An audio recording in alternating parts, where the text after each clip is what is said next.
नमस्कार। आप सभी पत्रकार बंधुओं का स्वागत, वंदन, अभिनंदन है।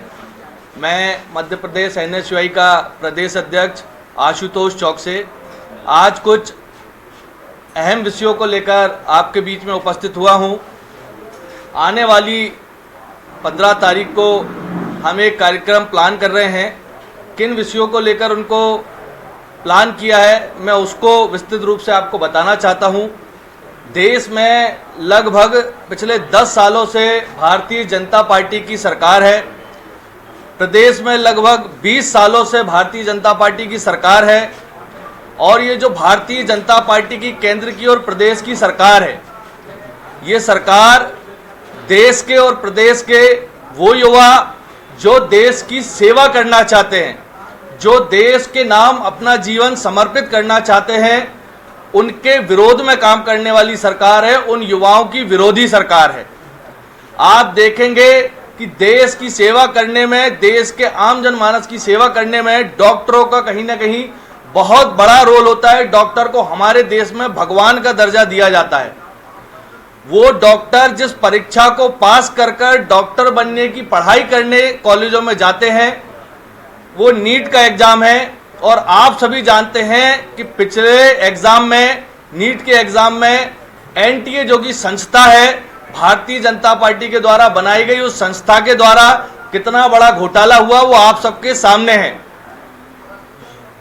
आप सब जानते हैं कि देश के युवा जो कि देश की सेवा करना चाहते हैं, बॉर्डर पर जाके जो है देश के लिए समर्पित करना चाहते हैं अपने आप को, भारतीय जनता पार्टी ने अग्निपथ योजना जो लेके आए, जिसमें उन्होंने 4 साल का अग्निवीर बनाने की घोषणा करी।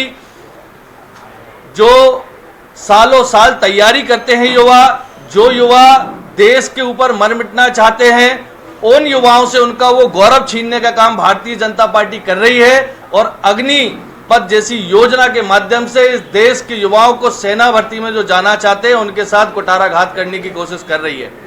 तो हम कह सकते हैं कि कहीं ना कहीं ये भारतीय जनता पार्टी की जो सरकार है, वो देश के युवा जो देश के लिए समर्पित हैं, देश की सेवा करना चाहते हैं, उनका विरोध करती है।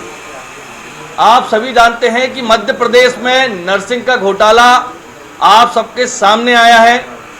इतना बड़ा घोटाला हुआ, CBI के अफसर पकड़ाए गए, अधिकारी पकड़ाए गए। उसके बावजूद कांग्रेस पार्टी ने विपक्ष के नाते अभी पिछले दिनों विधानसभा में जमकर इस मुद्दे को उठाने का काम करा। लेकिन जब हमारे विधायक वहां पर इस मुद्दे को उठा रहे थे, उसी समय चुपचाप से सरकार और सरकार के अधिकारियों की साठगांठ के माध्यम से फिर से 8 कॉलेज, वो 8 कॉलेज जिनको 2021 में मान्यता नहीं दी गई, उनकी मान्यता रद्द कर दी गई थी, चुपचाप से फिर से उनको जो है 8 कॉलेजों को मान्यता दे दी गई है। तो कहीं ना कहीं ये समझ में आता है कि सरकार और अधिकारियों की साठगांठ है, मिलीजुली सरकार जो है इनकी चल रही है। उसको लेकर और प्रदेश में लंबे समय से आप सभी जानते हैं, हमारे बाजू में आदरणीय मुकेश नायक जी बैठे हैं, छात्र राजनीति से निकल के आए। हमारे प्रदेश के पूर्व मुख्यमंत्री जो कि शिवराज सिंह चौहान जी थे, वो छात्र राजनीति से निकल के आए। हमारे तत्कालीन मुख्यमंत्री आदरणीय मोहन यादव जी, वो भी छात्र राजनीति से निकल के आए। लेकिन जो ये मुख्यमंत्री छात्र राजनीति से निकल के आए, इनने इस प्रदेश में उसी छात्र राजनीति पे जो है स्टॉप लगाने का काम करा है। जो प्रदेश के युवा राजनीति में आगे आना चाहते हैं, जो सरकार के खिलाफ आवाज बुलंद करना चाहते हैं, जो सरकार की कुनीतियां हैं उनके खिलाफ खड़े होना चाहते हैं, उनको दबाने के लिए जो है भारतीय जनता पार्टी ने पिछले कई वर्षों से छात्र संघ चुनाव इस प्रदेश में बंद कर रखे हैं।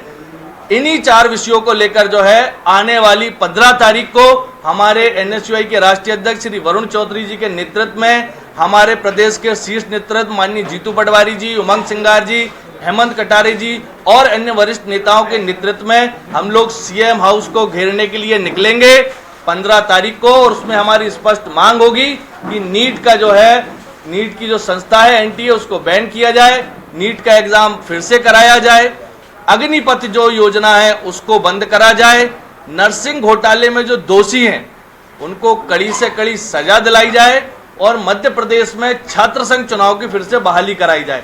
इन मुद्दों को लेकर जो है हम लोग 15 तारीख को मुख्यमंत्री निवास के लिए कूच करेंगे और जो है सरकार को मजबूर करेंगे कि हमारी इन मांगों को मानने पर सरकार मजबूर हो।